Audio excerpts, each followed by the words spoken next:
So let's take a look at question 3, where the question asks you to subtract these two rational expressions, 6c minus 5 over 8c, minus 3c minus 4 over 6c.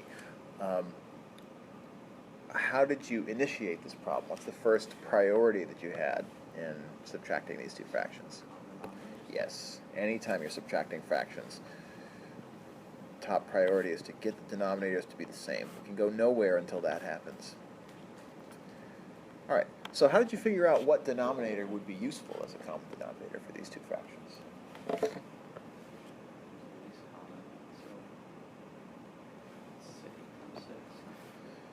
Least common multiple. All right, so you took 8 times 6. But why only 8 times 6? Yeah. Why not the C? That's a question. Because the C's are...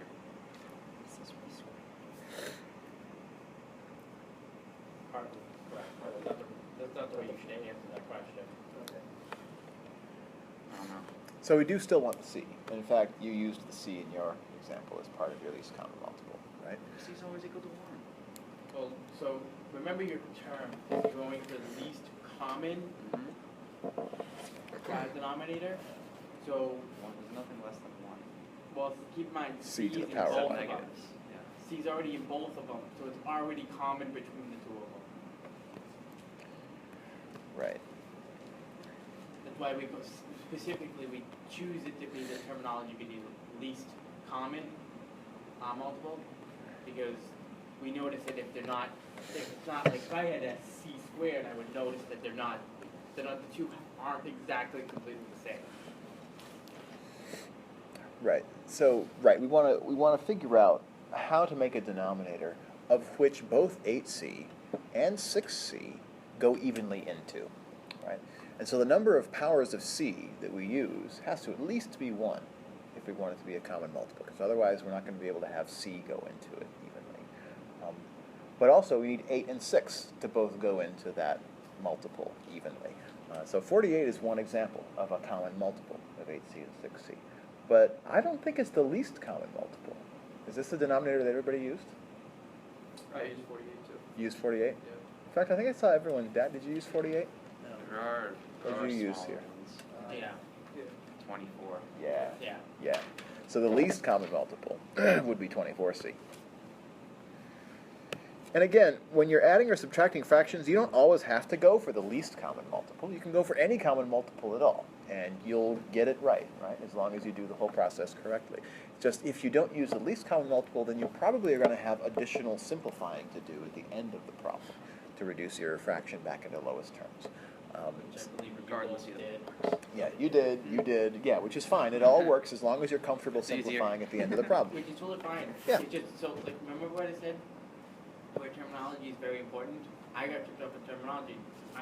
What 48 is not the least one. It's just a common. It's a common multiple. See, I make mistakes too. So let's suppose that we use 24c for this least common multiple. How do we figure out then what we have to do with the numerators to make it so that the denominators now balance the way that they're supposed to? How many times it does 8? Yeah. 24. Right. Times is multiplied by everything on the numerator. Right. So how many times does 8c go into 24c? 3. 3 times. So therefore, that first fraction's denominator is being multiplied by 3, and hence, what do we have to do to the numerator? 3 and 18. Yeah, so we'll make this 18c. How do we know the C isn't squared? Well, what do you multiply c by in order to get c squared? 2. Well, that'd be raising it to the power 2. But in order to get from c to c squared, we have to be multiplying by c. Right, c times c to c squared. Think about it like 2 times 2 is 4. That's 2 squared. We do 5, same thing. We're just using now random variables. So we're just here. Numbers, Yeah. if the variable is confusing for you, you just should make sure you understand what the variable's representing, that's all. So because we were just multiplying by a number here, we don't expect to see any of the powers, the exponents, and the variables change. Only the coefficients.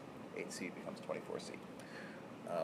How about from 6c to 24c? What's that quotient? And therefore, we'll multiply 4 times. that numerator by 4. So 3c minus 4 turns into 12c minus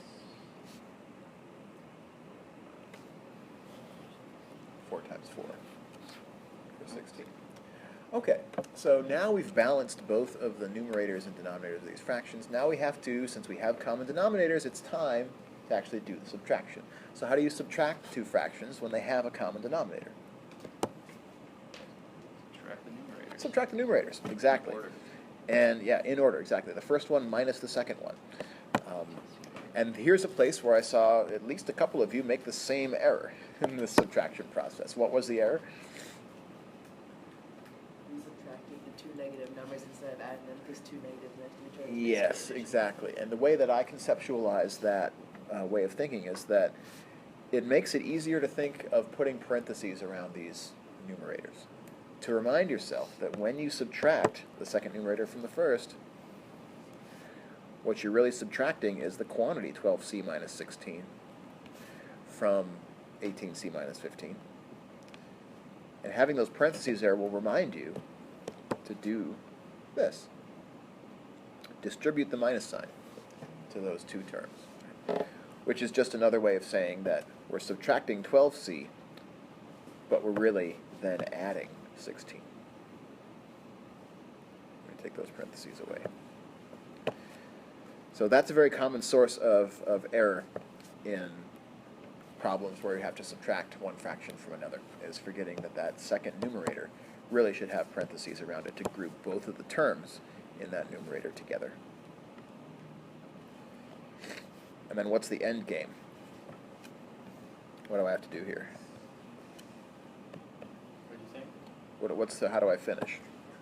6c minus 4 over 24c. Yeah, just combine like terms up in the numerator.